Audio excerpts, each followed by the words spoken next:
We have traveled some several thousand miles across the sea from the nation of Doma, in hopes that we might find sanctuary in these lands. Sanctuary, Lady Yugiri?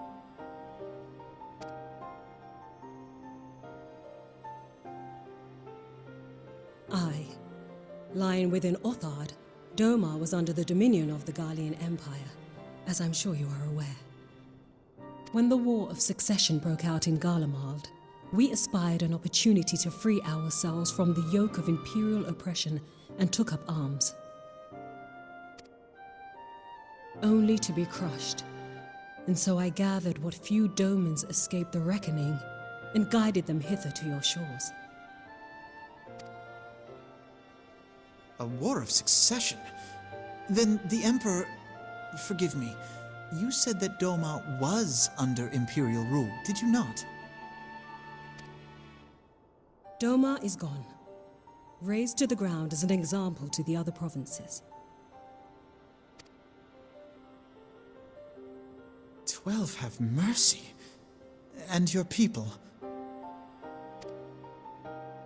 On a ship anchored in Vesper Bay, flying borrowed colors. Many were complicit in the rebellion, or akin to those who were. They will not come ashore until I send word that it is safe to do so.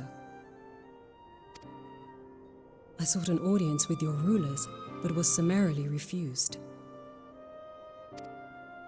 The lords of Ul'dah are not wont to entertain foreign refugees without suitable encouragement.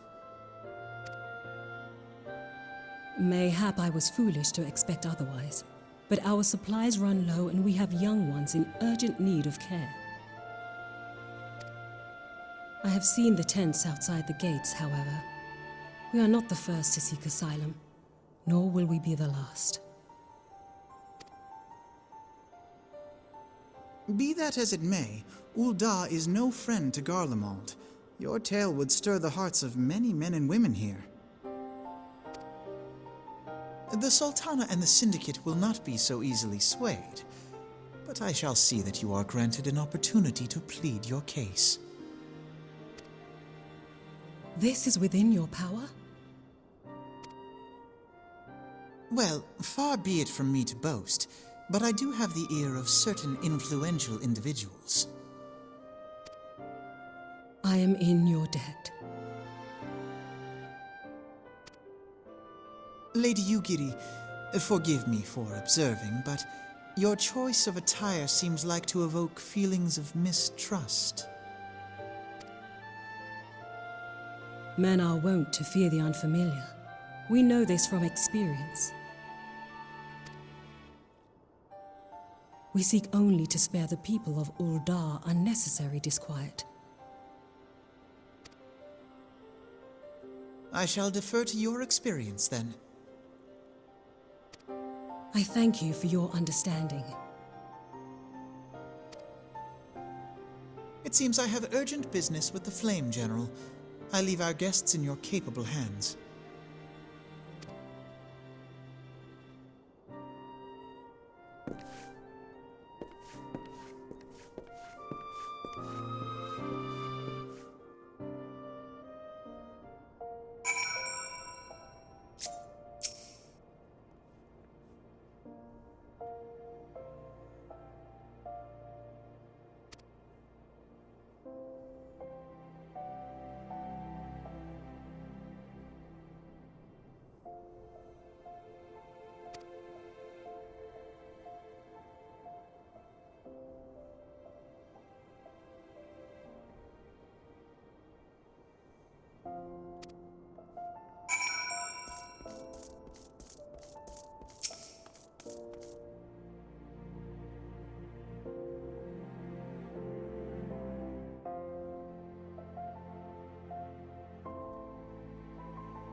I, Yugiri of Doma, am honored to meet you at last, Your Grace.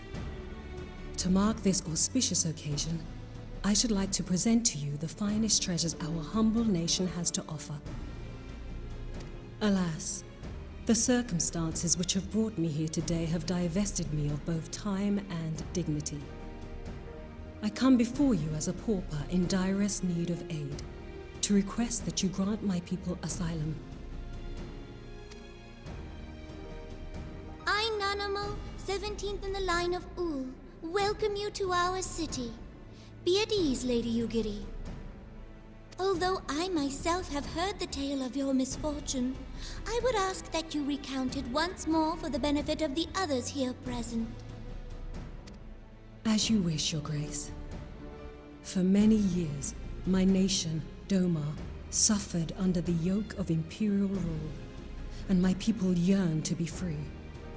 Thus, when a war of succession broke out in Garlemald, we sought to take advantage of the chaos and reclaim our liberty.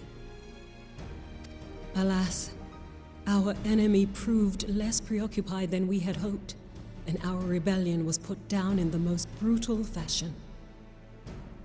Those who survived, how many do they number?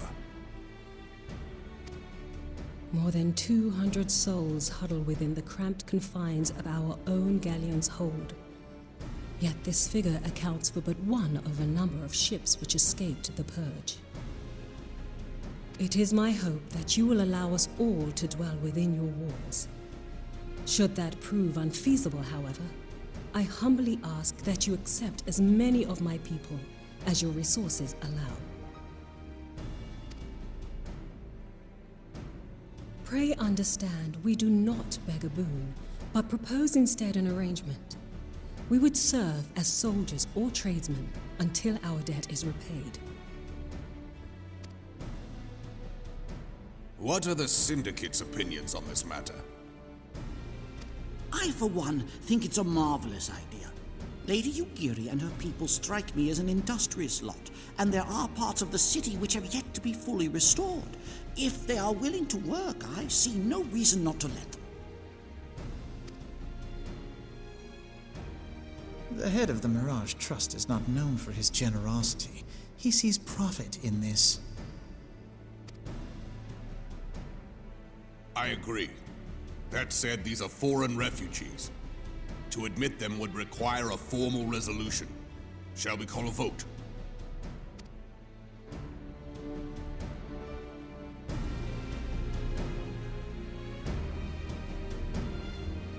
The law is the law.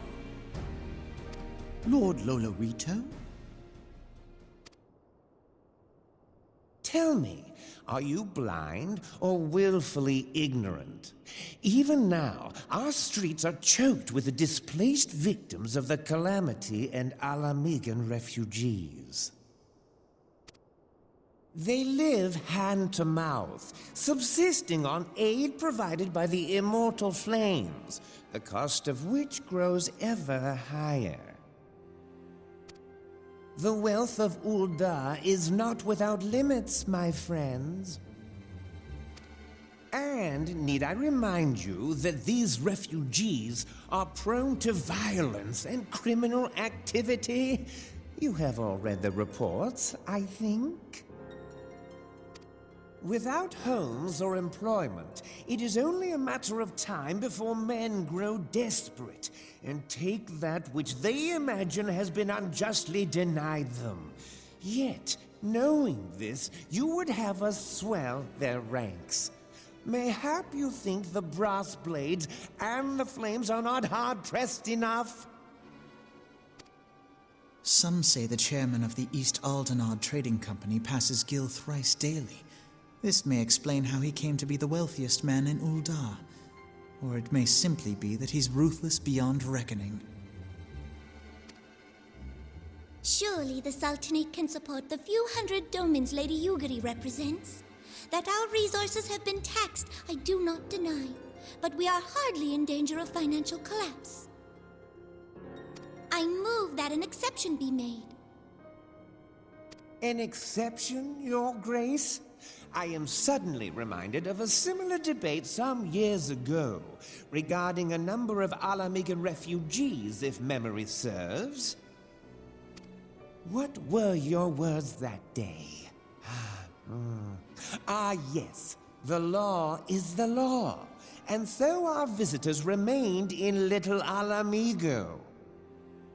Mayhap our wise and benevolent Sultana would be so good as to enlighten us as to which other of our laws should not be upheld. Mind your tongue, Lolorito.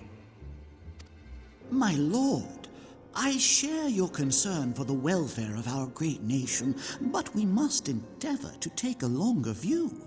You know as well as I that people can be a resource still more precious than Gil. Precious or not, they were never yet so reliable. And unlike those who frequent your establishment, I have no desire to gamble with my future. Uldar's greatest asset is, and has ever been, her material wealth. We risk this at our peril. One need only look to Teleji Adeleji's example for evidence of the danger in allowing sentiment to dictate policy. How far the vaunted Mirage have fallen, both in repute and profitability, since he began employing refugees. How I choose to conduct my affairs is not your concern, my lord. A proposal has been tabled. Given its urgency, I move we forego further debate and call a vote. To accept the Doman refugees or not. Those in favor, I bid you remain. Those opposed, I bid you leave.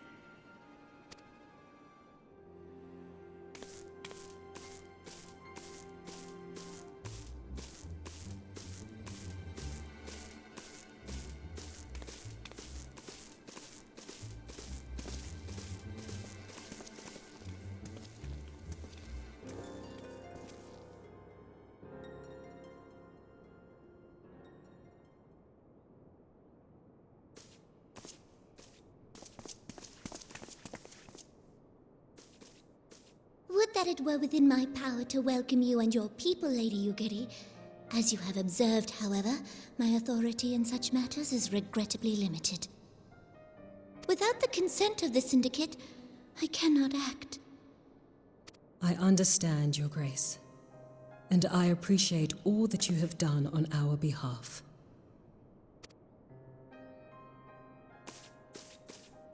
The nerve of the man! If that bastard had not forsaken the eastern trade route, Little Alamigo would now be thriving. Oh, that you should have traveled so far under such dire circumstances, only to be refused in this manner is utterly unconscionable. Pray, accept my sincerest apologies.